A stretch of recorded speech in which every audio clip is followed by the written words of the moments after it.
قرب قیامت میں جب مسلمان بہت کسمہ پرسی میں ہوں گے تو خراسان سے لشکر اٹھے گا. خراسان یہ افغانستان اور ایران کا حصہ. اس علاقے کو نبی صلی اللہ علیہ وسلم کے دور میں خراسان کہا جاتا ہے، جس میں قندھار بھی آتا ہے، ایران کا بھی حصہ آتا ہے اس میں. تو یہاں سے لشکر اٹھے گا، مجاہدین لڑیں گے بہت بڑی تعداد میں، دنیا میں جہاد ہوگا کیونکہ مسلمان ظلم کی چکی میں پس کے تنگ آ چکے ہوں گے، اور لڑتے لڑتے حدیث میں آتا ہے اتنی بڑی بڑی لڑائیاں ہوں گی کہ 1/3 مسلمان شہید ہو جائیں گے اس میں، 1/3 مجاہدین جو لڑنے والے ہوں گے، اور 1/3 جو ہوں گے وہ میدان جنگ سے بھاگ جائیں گے، اور 1/3 کو اللہ فتح عطا فرمائے گا. تو جو 1/3 میدان جنگ سے بھاگ جائیں گے، نبی صلی اللہ علیہ وسلم نے فرمایا ان کی توبہ کبھی قبول نہیں ہوگی. جو 1/3 شہید ہو جائیں گے وہ افضل ترین شہداء ہوں گے اس وقت کے، اور 1/3 کو اللہ تعالیٰ غلبہ عطا فرمائیں گے. ایک واقعہ تو ہمیں قرب قیامت میں نبی صلی اللہ علیہ وسلم سے یہ ملتا ہے صحیح حدیث سے. دوسرا ہمیں یہ ملتا ہے کہ قرب قیامت ہی میں مسلمان کسمہ پرسی کا شکار ہوں گے تو تلاش کریں گے حضرت مہدی کو، کیونکہ حضرت مہدی وہ شخصیت ہیں جن پہ تمام نیک لوگ جمع ہو جائیں گے اور وہ مسلمانوں کی میدان جنگ میں کمانڈ کریں گے، جہاد میں کمانڈ کریں گے. تو ان کو بیت اللہ میں تلاش کیا جائے گا. وہ رسول اللہ صلی اللہ علیہ وسلم کی اولاد میں ہوں گے، اور لوگ ان کو پہچان لیں گے، اہل اللہ پہچان کر ان کو اپنا امیر بنائیں گے، اور ان کی قیادت میں پھر لڑائی اور جہاد شروع ہوگا. اور یہ لڑائی جب دمشق میں لڑائی ہو رہی ہوگی تو دمشق میں عصر کی نماز کے وقت حضرت مہدی، میں نے جو یہ کہا کہ دمشق میں لڑائی ہو رہی ہوگی، مقصد یہ نہیں ہے کہ دمشق کوئی میدان جنگ بنا ہوا ہوگا، مقصد یہ ہے کہ وہ مجاہدین کا لشکر دمشق میں ہوگا عصر کی نماز کے وقت. لڑائی چاہے کسی اور میدان میں ہو رہی ہو، لیکن حدیث میں ہمیں دمشق کا تذکرہ ملتا ہے. تو دمشق میں حضرت شام کا تذکرہ ملتا ہے، اور جو قرائن ہمیں ملتے ہیں وہ دمشق کی ایک خاص مسجد ہے. وہ مسجد حضرت مفتی تقی عثمانی صاحب اور مفتی رفیع عثمانی صاحب نے اس کو ہائی لائٹ بھی کیا، لیکن وہ یقینی نہیں ہے، یہ خوب سمجھے، انہوں نے اس کا بھی تبصرہ کیا کہ اس کے بارے میں کوئی یقین نہیں ہے. تو حضرت مہدی عصر کی نماز پڑھا رہے ہوں گے، لوگ امامت میں آپ کے پیچھے کھڑے ہوں گے، یہاں تک کہ مسجد کے مینار پر، آج بھی وہ مینار موجود ہے جس کے بارے میں غالب گمان ہے کہ یہ وہ مینار ہے جہاں حضرت عیسیٰ علیہ السلام نازل ہوں گے. غالب گمان کے درجے میں کہا جا سکتا ہے، ورنہ پھر اسی کے اڑوس پڑوس میں کوئی مسجد ہوگی. میرا اگر شام جانا ہوا تو انشاءاللہ میں ارادہ ہے کہ میں ولاگ میں اس مسجد کا بھی تذکرہ کروں گا، اس جگہ کا بھی تذکرہ کروں گا. لیکن میں پہلے یہ بات بتا دوں کہ وہ 100% یقینی نہیں ہے. ایسا نہ ہو کہ اس مسجد کے مینار پہ چڑھ کے لوگ جو ہے وہ اس کے کوئی مینار کو ہی چاٹنا شروع کر دیں تبرک کے طور پہ. تو عصر کی نماز کا ٹائم ہوگا، حضرت عیسیٰ ابن مریم علیہ الصلاۃ والسلام فرشتوں کے کندھوں پہ ہاتھ رکھ کے نیچے اتریں گے نماز کے ٹائم پہ، یعنی آسمان سے مینار تک آئیں گے، اور پھر مینار سے آپ کے لیے سیڑھیاں لگائی جائیں گی. سیڑھیوں کے ذریعے مینار سے نیچے اتریں گے اور لوگ ان کو پہچان لیں گے. حضرت مہدی ان کو امامت کے لیے آگے کریں گے کہ آپ اللہ کے ایک پیغمبر ہیں، آپ نماز پڑھائیے. حضرت عیسیٰ علیہ السلام انہی کو آگے رکھیں گے. اور اس طرح کا مفہوم ہے حدیث میں کہ اللہ نے اس کام کے لیے آپ کو ہی منتخب کیا. کیا مطلب؟ یہ امامت اس امت کا حق ہے. تو حضرت عیسیٰ ابن مریم علیہ الصلوۃ والسلام کا جو کام ہوگا وہ جہاد ہے اور یہودیوں سے انتقام لینا، کیونکہ یہودیوں نے اپنے خیال میں حضرت عیسیٰ کو قتل کیا تھا، تو اللہ نے یہودیت ہی کے خاتمے کے لیے اور دجال کے خاتمے کے لیے عیسیٰ ابن مریم کو نازل کیا ہے. حضرت مہدی سے پہلے ہی دجال ظاہر ہو چکا ہوگا. دجال کے بارے میں حدیث میں آتا ہے کہ ہر پیغمبر نے اپنی امت کو دجال کے فتنے سے ڈرایا ہے. اچھا، یہ دجال ایک ایسی شخصیت ہے جس کا یہودی انتظار ہم سے زیادہ کر رہے ہیں، کیونکہ یہودی اس کو اپنے لیے نجات دہندہ سمجھتے ہیں، جبکہ حدیث میں آتا ہے کہ دجال کانا ہوگا اور اس کا خدائی کا دعویٰ ہوگا. اس کے پاس کچھ ایسی طاقتیں ہوں گی کہ مردے کو زندہ کر دے، زندہ کو مار دے. ایک طرف اس کے باغ ہوگا، ایک طرف اس کے آگ ہوگی. جو اس پر ایمان لائے گا اس کو باغ میں داخل کرے گا، اور جو اس پر ایمان نہیں لائے گا اس کو آگ میں داخل کرے گا. اور رسول اللہ صلی اللہ علیہ وسلم نے فرمایا اس کی جو آگ ہے حقیقت میں وہ جنت کا باغ ہوگا، اور اس کا جو باغ ہے حقیقت میں وہ جہنم کی آگ ہوگی.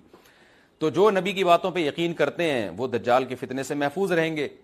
اور حدیث میں سورہ کہف کی بھی تلاوت کا حکم ہے. جمعے کے دن جو کہف کی تلاوت کرتا ہے اللہ اس کو دجال کے فتنے سے محفوظ رکھتا ہے. اب آپ دیکھیں یہ سورہ کہف میں ہی قیامت کی علامات کا تذکرہ ہے نا، تو شاید اسی وجہ سے کیونکہ جو سورہ کہف پڑھتا رہے گا وہ یاجوج ماجوج کے واقعات بھی پڑھتا رہے گا اور اللہ کی قدرت کے واقعات بھی پڑھتا رہے گا، تو دجال کے فتنے سے اللہ اس کو اس برکت سے بچا کے رکھیں گے، فتنے سے محفوظ رکھیں گے.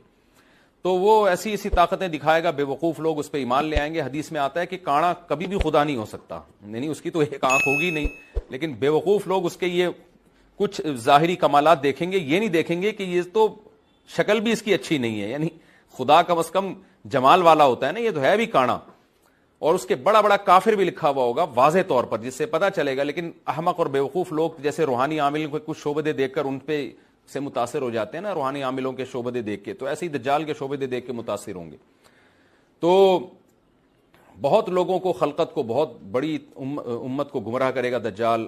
اہل اللہ کو اللہ تعالیٰ اس کے فتنے سے محفوظ رکھے گا. پھر حضرت عیسیٰ ابن مریم جب نازل ہوں گے تو وہ دجال کو قتل کریں گے. حدیث میں آتا ہے کہ نیزے کے ذریعے گھوڑے پہ بیٹھ کے قتل کریں گے. علماء نے اس حدیث کا دو مطلب بیان کیے ہیں کہ یا تو اس کا مطلب یہی ہے کہ واقعی گھوڑے پہ بیٹھیں گے, نیزہ استعمال کریں گے, زمین جو ہے وہ اتنی پہلے اس سے جنگیں ہو چکی ہوں گی کہ لوگ دوبارہ تلواروں گھوڑوں کی طرف آ جائیں گے. اس بات کا امکان ہے, ہر ملک ایٹمی طاقت بن چکا ہے, تو اگر یہ ایٹم بم سارے ملک آپس میں چلا دیں تو ہم دوبارہ گدے گھوڑوں والی زندگی پر آ جائیں گے. ٹیکنالوجی ساری تباہ و برباد ہو جائے گی, انسان کی ترقی.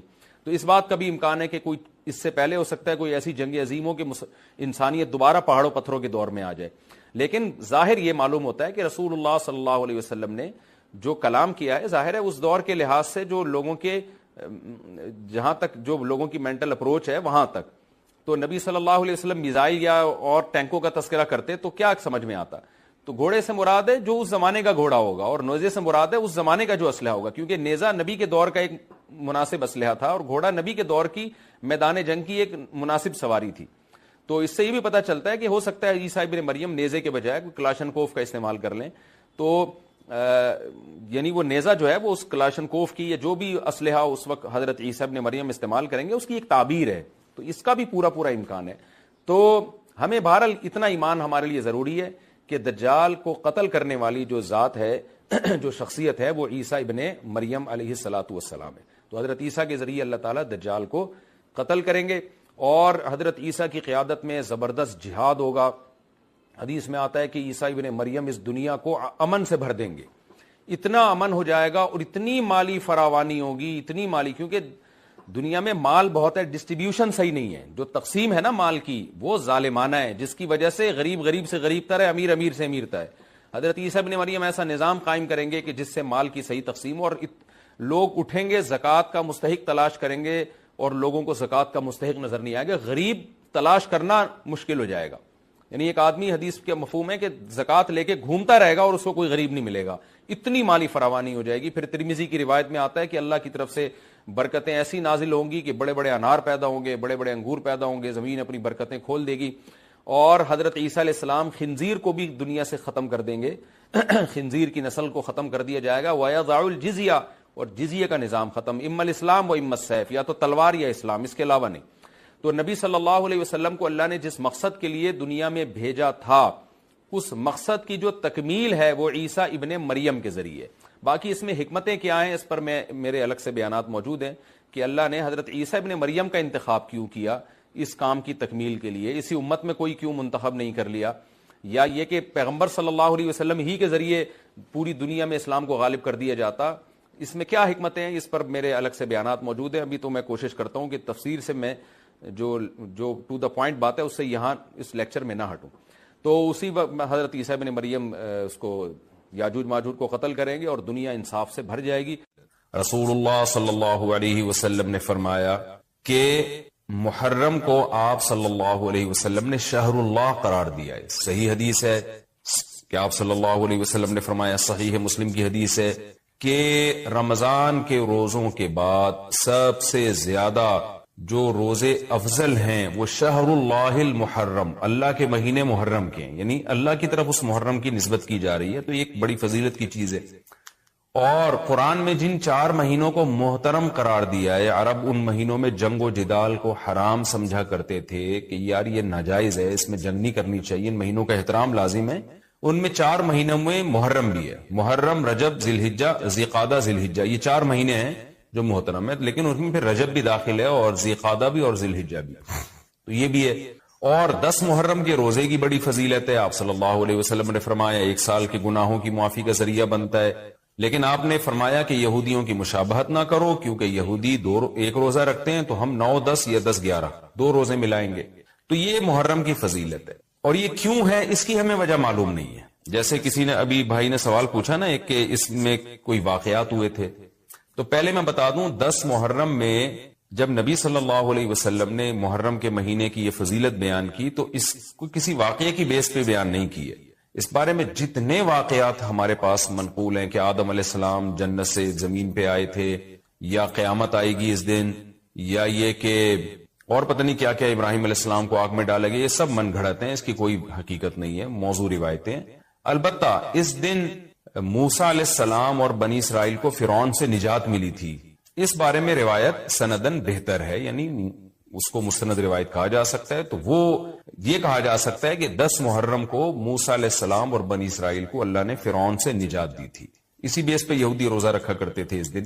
تو یہ روایت کے علاوہ باقی جتنے بھی واقعات ہیں سب من گھڑت ہیں. باقی حضرت حسین رضی اللہ تعالی عنہ کو جو کربلا میں شہادت ملی ہے، وہ تو 10 محرم، وہ تو فضیلت تو اسلام میں پہلے سے تھی. تو حضرت حسین رضی اللہ تعالیٰ عنہ کا واقعہ تو بعد میں ہوا ہے، تو اس سے حضرت حسین کی شہادت کو اور فضیلت مل گئی کہ آپ کو ایک مقدس دن میں اللہ تعالیٰ نے شہادت. اسی میں ایک سوال ہے جی، محرم میں نکاح کرنا کیسا ہے؟ یہ سوال بھی ظہور احمد نے کشمیر سے پوچھا ہے. محرم میں نکاح کرنا بھی جائز ہے، بلکہ ہمارے مسلک کے مطابق باعث برکت ہے، کیونکہ محرم کو اللہ کے نبی نے محترم قرار دیا ہے، جو قابل احترام مہینہ ہے تو مقدس ہے. تو مقدس مہینے میں عبادت کا ثواب بھی زیادہ ہوتا ہے، اور نکاح بھی شریعت میں عبادت ہے. نکاح کیسے عبادت ہے؟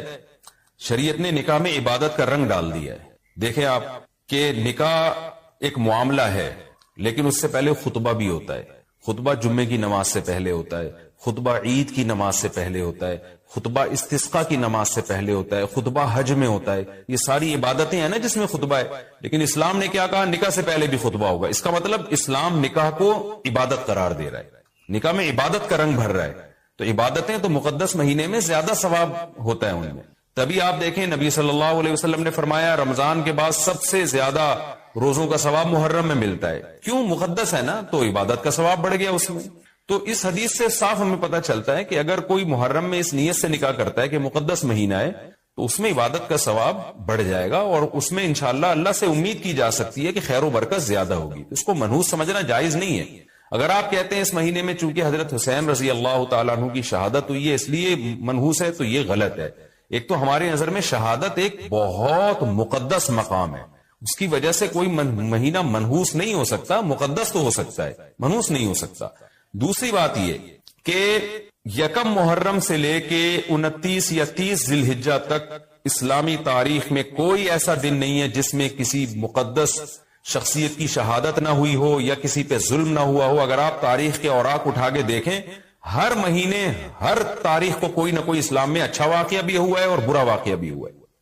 حضرت عثمان رضی اللہ تعالیٰ عنہ کی شہادت ہوئی باغیوں کے ہاتھوں. خود نبی صلی اللہ علیہ وسلم کی وفات ہوئی ربیع الاول میں، اور بھری ہوئی ہے نا اسلامی تاریخ. حضرت علی رضی اللہ تعالیٰ عنہ کی شہادت ہوئی. تو ان تمام شہادتوں کے آپ ایام نکالیں، ان کے مہینے نکالیں، کوئی مہینہ نہیں بچے گا. تو اس بیس پہ اگر آپ کہتے